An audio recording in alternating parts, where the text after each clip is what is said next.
On connaît désormais autant de protagonistes de l'affaire Jubillar que dans l'affaire Grégory.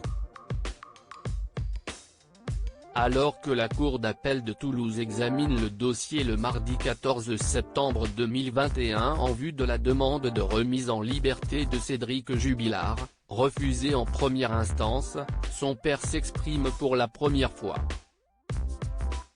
Il ne l'a pas vu depuis 20 ans.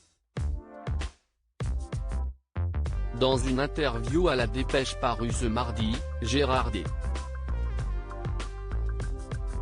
54 ans, raconte comment il est devenu père très tôt dans sa vie. J'avais 19 ans quand j'ai rencontré la mère de Cédric. Elle en avait 16. On a fait connaissance chez une amie à elle, à Béziers. À cette époque, je faisais mon service militaire. On s'est fréquenté près de 8 mois en tout. Elle est tombée enceinte, et après on ne s'est plus entendu. On s'est quitté, Cédric était bébé, se souvient-il. Le père de Cédric a ensuite refait sa vie ailleurs, j'étais jeune mais j'étais autonome et je travaillais. J'avais obtenu un CAP de maçon, j'ai travaillé en tant qu'entretien et je me suis toujours débrouillé. Delphine au bout du fil ? De la vie de son fils, il sait qu'il a été placé en foyer lorsqu'il était adolescent, mais aussi qu'il est devenu papa. Un mystérieux appel lui révèle l'existence d'un petit enfant. Aujourd'hui, on devine qu'il s'agissait de la voix de Delphine Osaguel, présumée assassinée. Il y a un peu plus de 6 ans, j'ai reçu un appel téléphonique. Au bout du fil j'ai reconnu une voix de femme qui m'informait que j'étais grand-père.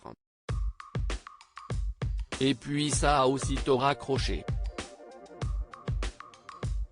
Je n'ai jamais su qui était au bout du fil. Mais cela correspondait à la naissance du premier enfant de Cédric, a-t-il expliqué à nos confrères tarnais. Le mardi 14 septembre 2021, la Cour d'appel de Toulouse a débattu de la demande en liberté déposée par les 3 avocats pénalistes de Cédric Jubillar. L'avocate générale a requis avec conviction le maintien en détention du plaquiste, actuellement mis en examen pour meurtre par conjoint. La chambre d'instruction rendra son arrêt le mardi 21 septembre prochain.